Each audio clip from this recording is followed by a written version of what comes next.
여러분 안녕하십니까? 포항 MBC 뉴스데스크입니다. 포항시의회는 시장과 간부 공무원을 상대로 시정질문을 펼쳤습니다.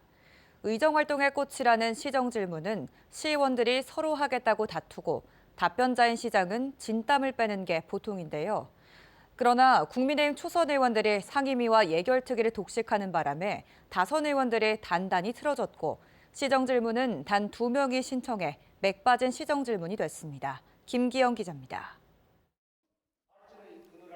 조민성 의원은 산업단지 인근의 환경 문제 해소 대책을 요구했습니다. 환경을 위반하는 기업들에 대한 적극적이고 강력한 대책을 요구합니다. 단순한 과태료나 경고만으로는 부족합니다. 포스코를 비롯한 산업체, 또 공단, 모든 기업체와 우리 시민들이 함께 탄소 중립 사회로 나아갈 수 있도록 각종 정책을 강력하게 시행해. 제철 보국의 상징으로 3년 전 가동을 멈춘 포스코 1호로 활용 방안도 물었습니다. 포항문화관과 포스코 1호를 잇는 다리를 건설한다면 영일대와 송도해수욕장, 죽도시장과 문화를 관광벨트로 묶어. 전주형 의원은 KTX 포항역의 만성적인 주차난을 근본적으로 해소할 방안은 무엇인지 따졌습니다. 포항역을 이용하는 분들의 불편도 큽니다. 개선 대책에 대해서 한번 말씀해 주시기 바랍니다. 우리 포항시에서 직접 시행하는 걸로 결정을 했습니다. 그래서 전체 사업비는 한 146억 정도 됩니다. 1,100명 정도의 도시재생 뉴딜 사업의 효과가 나타나지 않는다는 지적과 원도심 빈집 대책, 포항운하 활성화 방안을 묻는 질문에 포항시는 이렇다 할 해법을 내놓지 못했습니다. 한편 김성조 의원은 5분 자유 발언을 허락하지 않은 데 대한 항의와 예결특위 재구성을 촉구하며 한동안 실랑이를 벌였습니다. 왜 막아요? 입을 왜 들어가면 할 수 있도록 해주세요. 돈 마련해. 지금까지 해오신 관례대로. 아니죠. 자기는 3세이고 나는 5세입니다. 할 수 있습니다. 국민의힘 초선 의원들의 독주와 의장의 조정력 부재에 야당과 다선 의원들의 반발이 계속되고 있습니다. MBC 뉴스 김기영입니다. 지난 1일 울진군 직산항 인근 해역에서 3명이 탄 레저보트가 실종된 가운데 해경의 수색 작업이 사흘째 이어지고 있습니다. 울진해양경찰서는 오늘 해경함정과 민간 구조선 등 24척과 헬기 4대를 투입해 해상 수색을 실시하고 육상에서도 해안가 수색 작업을 벌이고 있습니다.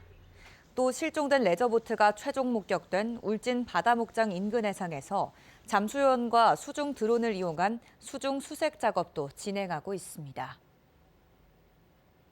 어제 포항시 두호동의 한 아파트에서 발생한 화재와 관련해 경찰이 수사를 이어가고 있습니다.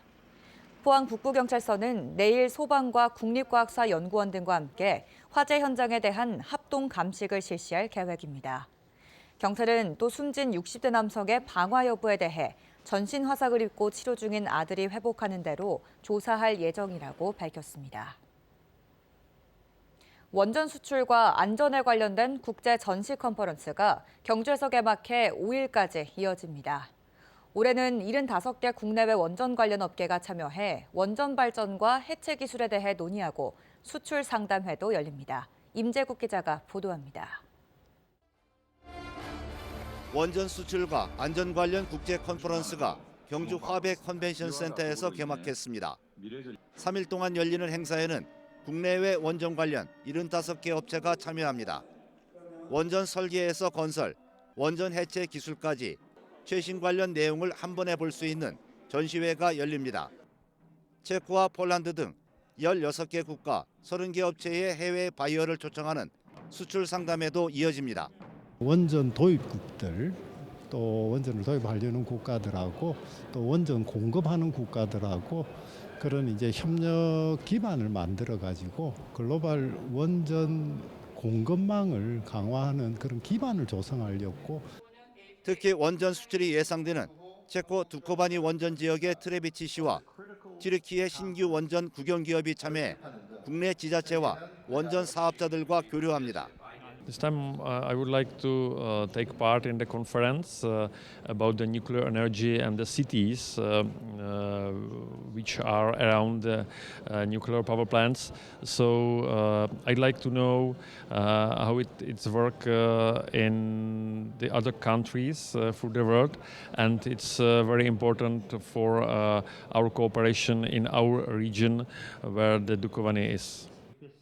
체코 트레비치 시와 우도시인 경주시는 이번 행사를 통해 원전 산업을 선도하는 도시로 도약하는 계기를 마련하기로 했습니다.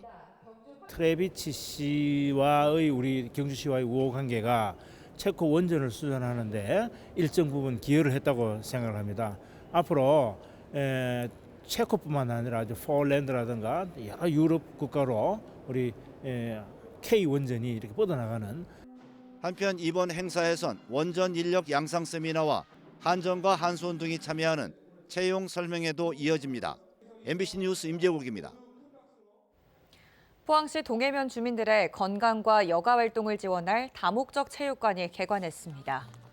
총 사업비 110억 원을 투입한 동해 다목적 체육관에는 강당과 체력 단련장, 스크린 골프장, 야외 맨발 산책로 등을 갖췄습니다. 체육관은 지역 특성상 강한 해풍과 지진에도 견딜 수 있도록 설계됐습니다.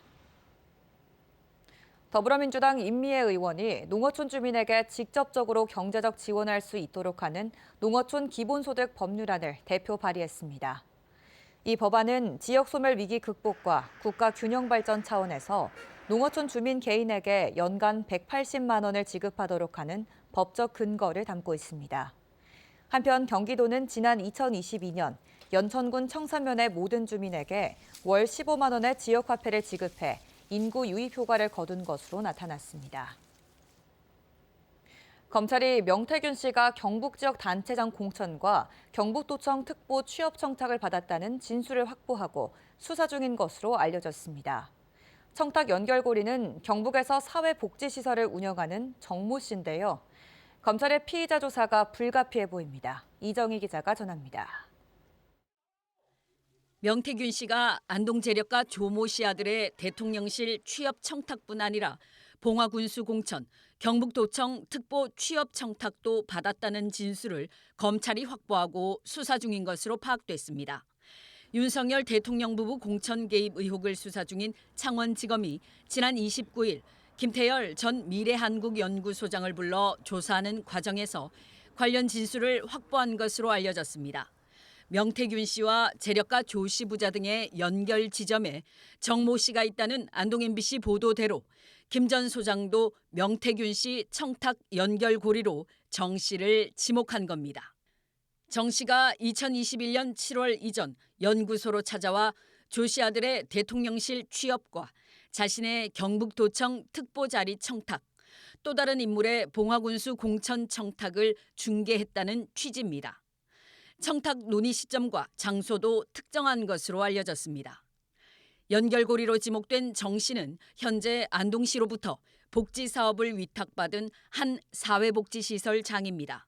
조 씨가 명태균 씨 등에게 명절 선물로 보낸 안동 한우 심부름도, 조 씨 아들을 명 씨에게 직접 데리고 간 것도, 이준석 안동 콘서트를 안동 일간지 대표에게 연결한 것도 모두 정 씨입니다. 정 씨는 명태균 씨가 실소유한 것으로 알려진 미래한국연구소에 비슷한 시기인 21년 7월 사내 이사로 등재됐고 당일 미래연 대구경북지사가 안동에 설치된 것으로 등기됐습니다. 실제 정 씨는 취재진과의 통화에서 명 씨가 자신에게 조 씨 아들의 취업, 대선 필요 자금을 여러 번 거론했다고 말했습니다. 다만 지금까지 청탁의 대가로 오간 것으로 알려진 돈의 출처는 불분명한 상태입니다. 미래연에 2억 원을 빌려준 일간지 대표 김모 씨는 당시 재력가 조 씨에게 사업자금 1억 5천만 원을 투자받았지만 두 자금 모두 청탁과는 관계없다고 반박해왔습니다. 명태균이, 그다음에 거기 강혜경이, 그다음에 여기 뭐 이렇게 어떻게 연결되는지 얘기가 와갔는지 모르지만 그러니까 내 돈 가지고 왜 저러냐고. 청탁해서 줬으면 복속하면 내가 이상한 거 아닙니까? 검찰은 지난달 정 씨와 김 씨, 조 씨 부자를 차례로 참고인으로 불러 청탁과 돈 거래 여부를 조사했습니다. 명태균 씨의 청탁 연결고리로 정 씨가 지목된 만큼 정 씨의 피의자 전환 조사가 불가피할 것으로 보입니다.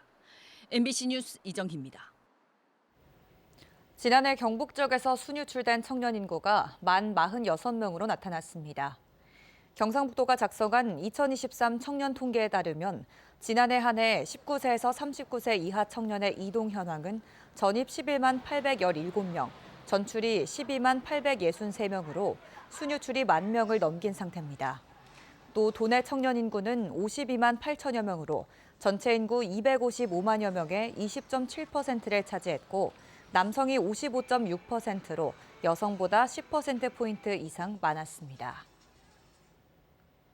포항을 자외선 차단제 개발의 중심지로 육성하기 위한 프로젝트가 본격 진행됩니다. 포항시와 코스맥스, 포항공대는 지난 토요일 포항공대에서 업무 협약식을 맺고 자외선 차단 화장품과 신소재 등을 개발하기로 했습니다. 자외선 차단 원천 기술을 보유한 코스맥스와 포항공대는 자외선 차단제 전문 연구센터를 공대 안에 설립해 공동 연구 체계를 구축하고 빠른 성과를 도출할 계획입니다. 경북문화관광공사는 산업유산 관광자원화 추진을 위해 관련 전문가 15명으로 구성된 추진위원회를 출범했다고 밝혔습니다. 추진위원회 출범과 함께 관광공사는 도내 산재에 있는 산업유산 자원과 연계한 특화 관광상품으로 개발해 다른 지역과 차별화되는 관광자원을 집중 육성할 계획입니다. 독도 수호와 홍보에 공이 큰 개인이나 단체를 널리 알리기 위해 주최하는 제12회 독도 평화대상 시상식이 포항시청 대회의실에서 열렸습니다. 시민들이 참여형 독도 행사들을 펼쳐온 독도사랑 국민운동본부가 동도상, 독도의 생명과 과학 연구를 꾸준히 해온 김사열 전 경북대 교수가 서도상, 일본 수출을 포기하면서까지 포장지 지도에 독도를 표기한 성경식품이 특별상을 받았습니다. 경북경찰청은 연말연시 음주운전 특별단속을 벌인 결과 지난 한 달 동안 455건을 적발했다고 밝혔습니다. 면허 정지가 190건, 면허 취소가 265건으로 시간대별로는 오후 12시부터 6시까지 낮 시간대가 전체 단속 건수의 12%를 차지했습니다. 특별단속 한 달간 음주운전 교통사고는 지난해보다 26% 감소했고 사망자는 1명도 발생하지 않았습니다. 기후변화 영향으로 경북의 사과 재배 농가는 감소한 반면 강원도는 농가 수와 재배 면적, 생산량이 빠르게 증가하는 것으로 나타났습니다. 농협중앙회가 발간한 사과 주산지와 품종 변화 분석 보고서에 따르면 경북은 여전히 최대 사과 주산지로 생산량과 농가 수, 재배 면적 모두 전체의 50% 이상을 차지하고 있지만 농가 수는 2010년보다 22% 감소했습니다.